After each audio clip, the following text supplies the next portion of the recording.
you do grow past stuff. And so sometimes you do think like, oh, I think I want that, but then I wonder if I got it, would I want it? Like, am I just getting it because I think I'm supposed to want it? And you got to sometimes think about that kind of stuff. So then maybe your goals just kind of like you're trying to make your goals not be, as this wide, just gigantic thing. Mm-hmm. I'm trying to narrow the goals down to then be goals that can be reachable. Then I can put my whole mindset towards this goal. I would love to sell out Madison Square Garden. I started in New York.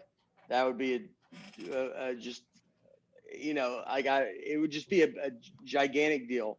I'm from here, but I do love New York. And like, I learned how to be a comedian in New York. So like for me, I kind of look at that as like, all right, how do I get to that? How do I do it? It's not necessarily, it doesn't mean a TV show. Like, cause that's, there's a lot of comics that are on TV shows that no one knows they do comedy. Mm-hmm. Being known as a stand-up comedian is a big deal. So like, I've always wanted that. You want to be known, like when you think of me, I'm a stand-up comedian. Mm-hmm. And like, that's what I love. And so it's like, but stand-up comedy is how you sell that out.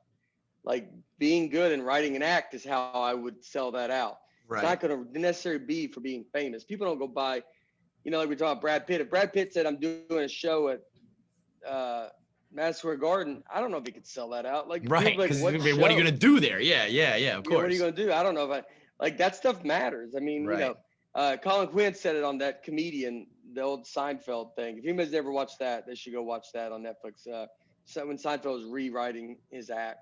But he's like, if Jack Nicholson got on stage, they'd give him 5 minutes of grace, and then they'd be like, all right, Jack, deal some jokes and get out of here. yeah. Like, because there is that, you're like, everybody's like, wow, I can't believe he's here. And then but after a minute, you'd be like, all right, dude. That's enough. Yeah, we've seen enough. That's enough. Yeah. Enough. Do you think gotta have something to be selling? Do you have a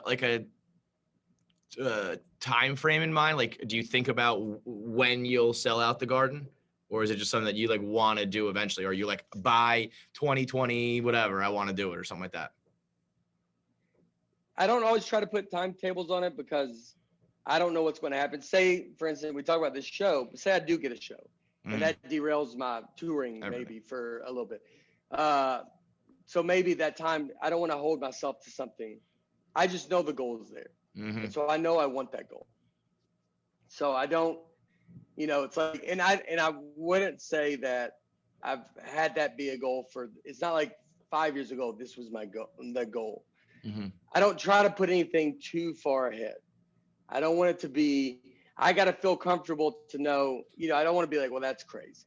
Right. Like I can't, but in my head, I think, I still have to do other things. I still need to probably sell out Radio City, there's stepping stones to go. There's a ton of tickets. Yeah. There's so truth, that could be more of a goal, but like, I don't know. I feel like recently I've just kind of been like, all right, like if I want to sell out the Garden, I don't think I sound crazy saying it. That's basically well, that's why I asked you if you have a time frame, because I think you could do it.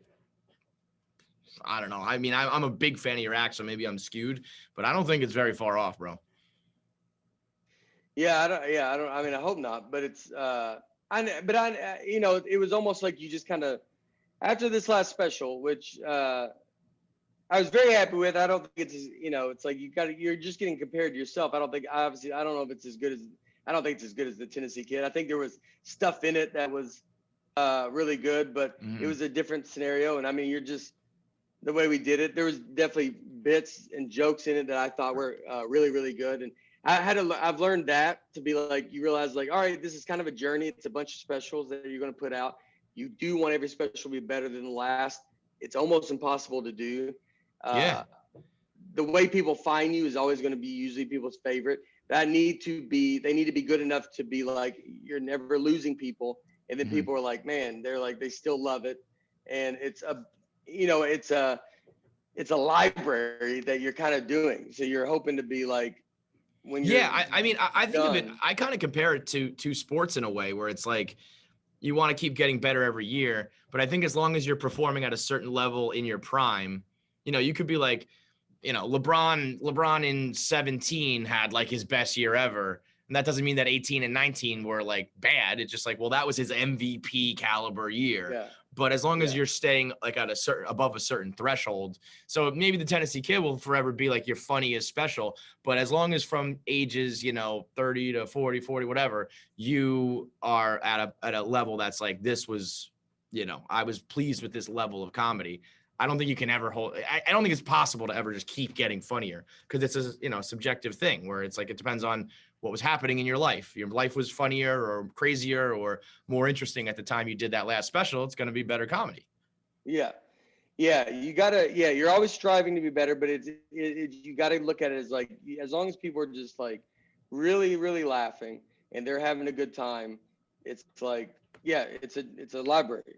I like sports analogies too, because it's like, yeah, if you're a LeBron fan, you've never bailed on him. He hasn't won every year. Right. And then you're like, but you're still like there with the same passion that you have at the beginning. And so it's like, and when you look back at it, I mean, it's in the moment, it's easy to look at this special and be like, I don't know if it's as good as that last one. But I do think it was great.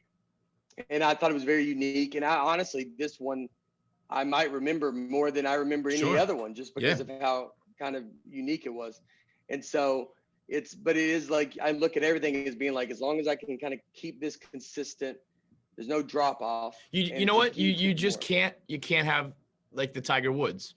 You can't just have these like, fall off a cliff, disappear, where you have to make like a comeback. You just got to keep it steady enough, and then have, ups and downs within that prime. Yeah. Never put too much pressure on. I do that with jokes. I never try to be too far away from a laugh, because I don't want to ever put too much pressure on one laugh. Really interesting. The farther you get away from a laugh, like the goal is to kind of have you like even just like chuckling a little bit throughout all of it, and then the last thing is bigger, but it's like builds up to it. If I make you quiet for 2 minutes, the whole time you're like, well, there's going to be when's the laugh? When's the laugh? Yeah. And so like, why I don't ever. I'll never be able to live up to that probably, unless now if I had something that I could, then I would, because that's a good. I mean, I've had some jokes where I've told some stories, and maybe it is quiet leading up, because I know I'm about to have a minute of just everything's funny. Yeah. So I'm setting you up here to pay off here, but overall, the general rule for me is I'm trying to kind of keep you going along. That's why I can never do stand-up comedy. That idea where it's like, you got to make someone laugh every 30 seconds or whatever. I'm like, that to me is pressure. That's more pressure, I think, in my mind, than telling like a good story that has a good like punchline at the end. The idea of just like keep them laughing all the time